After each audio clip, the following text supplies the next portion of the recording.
Hello and welcome to textbook super coaching. LIC ADO mains की exam date आ चुकी है, admit card भी रिलीज हो चुके हैं और जितने कैंडिडेट्स एलआईसी एडीओ मेंस में अपियर होने वाले हैं उनके लिए वीडियो बहुत इंपॉर्टेंट है, बहुत ज़रूरी है, क्योंकि यहाँ पर हम आपका जो एलआईसी एडीओ में फाइनेंशियल और मार्केटिंग अवेयरनेस है उसके कुछ टॉपिक्स में से एक टॉपिक डिस्कस करने वाले हैं। यहाँ पर हम कुछ जो इंपॉर्टेंट गवर्नमेंट स्कीम्स हैं उनके बारे में डिस्कस करने वाले हैं जो आपसे एग्जाम में पूछी जा सकती हैं। तो इस वीडियो को शेयर जरूर कीजिएगा ताकि आपके जो बाकी साथी हैं उन तक ये वीडियो पहुंच सके। देखिए, सरकार जो है वो समय समय पर अपने देश के नागरिकों के लिए कोई ना कोई योजना लेकर आती है, योजनाएं बनाती है और उन्हीं योजनाओं में से कुछ योजनाओं को हम यहाँ पर डिस्कस करने वाले हैं जो आपके एग्जाम में आपकी हेल्प करेंगे। पहली योजना आपकी क्या है? पहली है पीएमएफबीवाई यानी प्रधानमंत्री फसल बीमा योजना।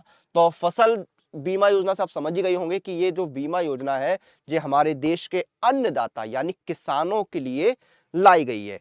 अब देखिए, ये जो आपकी प्रधानमंत्री फसल बीमा योजना है बेसिकली इसमें जो है फसल का इंश्योरेंस होता है और इस योजना को 2016 में जो है वो लॉन्च किया गया था, यानी 7 साल पहले ऑलमोस्ट ये लॉन्च हुई थी और इसे कृषि और किसान कल्याण मंत्रालय द्वारा प्रशासित किया जाता है या किया जा रहा है। ठीक है, इसने देखिए जो हमारी राष्ट्रीय कृषि बीमा योजना NAIS थी उसको संशोधित करके राष्ट्रीय कृषि बीमा योजना यानी MNAIS को परिवर्तित कर दिया। ठीक है, अब इसमें देखिए क्या होता है, पात्रता क्या रहती है। देखिए, जो अधिसूचित क्षेत्रों में अधिसूचित फसल उगाने वाले जो पट्टेदार होते हैं या जो जोतदार किसान होते हैं, इन जैसे सभी किसान जो हैं उनको सीधे सीधे कवरेज के लिए शामिल कर लिया था जो इसमें कवर होते हैं। इसका उद्देश्य क्या रहता है? देखिए, हम हर साल सुनते हैं कि प्राकृतिक आपदाएं आ गई या पशु पक्षियों की वजह से, कीटों की वजह से कोई रोग लग गया, उनके से हर साल किसानों की जो फसल है वो खराब हो जाती है और किसान जो है वो अपने भरण पोषण के लिए, अपने परिवार के पालन पोषण के लिए पूरी तरह से अपनी फसलों पर ही डिपेंड करता है। अगर वो खराब हो गई तो उसकी आर्थिक स्थिति जो है किसान की, हमारे देश के, वो और खराब हो जाएगी और अपने परिवार का पालन पोषण करना बहुत मुश्किल हो जाएगा। तो इन्हीं प्राकृतिक आपदाओं, कीटों, रोगों या और किसी तरह से फसल खराब होने की स्थिति में एक व्यापक जो है वो बीमा कवर प्रदान किया जाता है ताकि किसानों की आय को स्थिर रखने में मदद मिल सके। तो यही इसका मेन कारण है कि अगर फसल खराब हो जाती है तो किसानों पर आर्थिक बोझ जो है वो ज्यादा ना बढ़े, उनकी आर्थिक स्थिति जो है, जो उनकी आय है वो स्थिर रहे। ठीक है, ये इसका मेन उद्देश्य है और किसानों को जो नई नई और आधुनिक मॉडर्न टेक्निक्स हैं फसल की उनके बारे में अवेयर करना या उनको अपनाने के लिए प्रोत्साहित करना भी इसका एक जो है वो मोटिव है। ठीक है, अब देखिए होता क्या है, अगर हम इस यहाँ पर इंश्योरेंस के प्रीमियम की बात करें तो इस योजना के तहत जो है वो किसानों द्वारा दी जाने वाली जो निर्धारित बीमा राशि, जिसको हम इंग्लिश में प्रीमियम बोलते हैं, वो खरीफ की जो फसल होती है उनके लिए 2% है और रबी की फसलों के लिए 1.5% है। या फिर अगर हम बात करें जो आपकी ईयरली, एनुअली या वार्षिक जो वाणिज्यिक तथा बागवानी फसलों के मामले में जो आपका प्रीमियम है वो 5% रहता है। तो ये नंबर आपको याद रखना है, 1.5 कहां पर है, 2 कहां पर है और 5% कहां पर है, ये यहां पर आपको ध्यान रखना होगा। और देखिए, किसानों द्वारा जो भुगतान दिया जाता है प्रीमियम का वो बहुत कम रहता है और जो अगर कोई फसल खराब होती है प्राकृतिक आपदा के कारण तो उनको जो है इसके एवज में जो है शेष प्रीमियम का भुगतान जो है सरकार द्वारा किया जाता है। ठीक है, और जो सरकारी सब्सिडी है कि सरकार कितनी सब्सिडी देगी इसकी कोई अपर लिमिट नहीं है। ठीक है, ये डिपेंड करता है भाई कितना क्या जरूरत है उसके हिसाब से सरकार सब्सिडी देती है। ठीक है, मान लीजिए अगर एक जो प्रीमियम 90% बचा हुआ है और फसल खराब हो जाती है तो सरकार जो है पूरा प्रीमियम पे करेगी। ठीक है, तो यहां पर समझ में आ गया आपको क्या है, इसके लिए कि फसल बीमा ऐप वगैरह जो है वो भी बनाई गई है। ठीक है, ये आपकी हो गई पहली योजना। दूसरी योजना पर चलते हैं, प्रधानमंत्री जीवन ज्योति योजना। प्रधानमंत्री जीवन ज्योति योजना का मतलब क्या है? आर्थिक रूप से लोगों को मजबूत बनाने के लिए, आत्मनिर्भर बनाने के लिए इस योजना को लाया गया था। अब इसमें क्या होता है, देखिए आपको 2 लाख रुपए का बीमा मिलता है सिर्फ और सिर्फ 436 रुपए के एनुअल प्रीमियम पर। यानी आपको साल में एक बार 436 रुपए का प्रीमियम देना है और आपको 2 लाख रुपए का इंश्योरेंस या बोले कि बीमा जो है वो मिल जाएगा। इस योजना की शुरुआत जो है आपकी 2015 में की गई थी। ठीक है।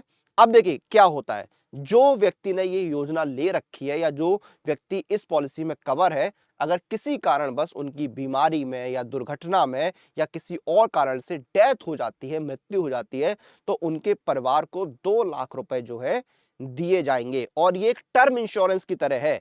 ठीक है, टर्म इंश्योरेंस का मतलब क्या होता है, मतलब बोलना नहीं चाहिए। इसमें जो पैसा है आपको, आपके परिवार को तभी मिलेगा अगर आप जो है एक्सपायर हो जाते हैं या आपकी डेथ हो जाती है। ठीक है, और अगर इस अवधि तक व्यक्ति को कुछ नहीं होता है तो उनको कोई लाभ नहीं दिया जाएगा। 18 से 50 साल की एज का कोई भी नागरिक जो है वो इस सुविधा का या बोले कि इस बीमा योजना का लाभ ले सकते हैं। और इस योजना में रजिस्ट्रेशन करने के बाद आप जो है ऑटो डेबिट की जो सुविधा है वो लगा सकते हैं, यानी हर साल जो है आपका प्रीमियम डिडक्ट कर लिया जाएगा। ठीक है, ये चीज आपको क्लियर हो गई। चलिए अब बढ़ते हैं थोड़ा सा और आगे। तीसरी योजना प्रधानमंत्री सुरक्षा बीमा योजना, PMSBY, ये आपको याद रखना है। देखिए ये भी कुछ मिलती जुलती योजना है जीवन ज्योति की तरह। इसका ऐलान भी जो 2015 में किया गया था।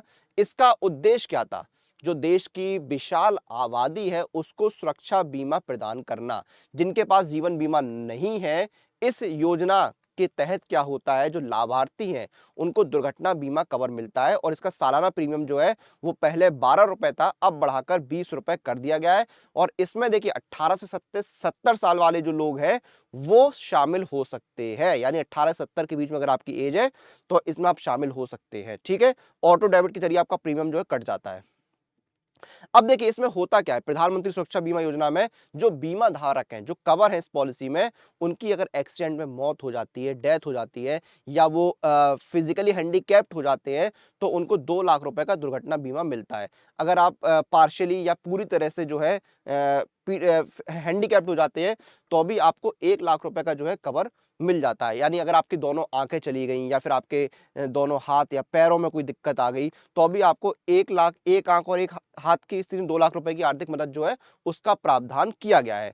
ठीक है, और ये जो बीमा है आपका 1 जून से 31 मई तक रहता है। ठीक है, तो प्रधानमंत्री सुरक्षा बीमा योजना क्या है ये भी आपको समझ में आ गया होगा। तो ये 3 योजनाएं आपके लिए बहुत इंपॉर्टेंट है आपके LIC एडीओ मेंस के एग्जाम के लिए। तो क्लियर है, तीनों आपको योजनाएं समझ में आ गई हैं। तो ये तो हमने योजनाओं के बारे में बात कर ली, लेकिन जो आने वाले एग्जाम्स हैं उनमें स्पीड एक्यूरेसी कैसे मेंटेन करनी है तो वो मेंटेन आपको करनी है मॉक टेस्ट के साथ। और मॉक टेस्ट आपको मिलते हैं टेक्स्ट बुक पास के अंदर।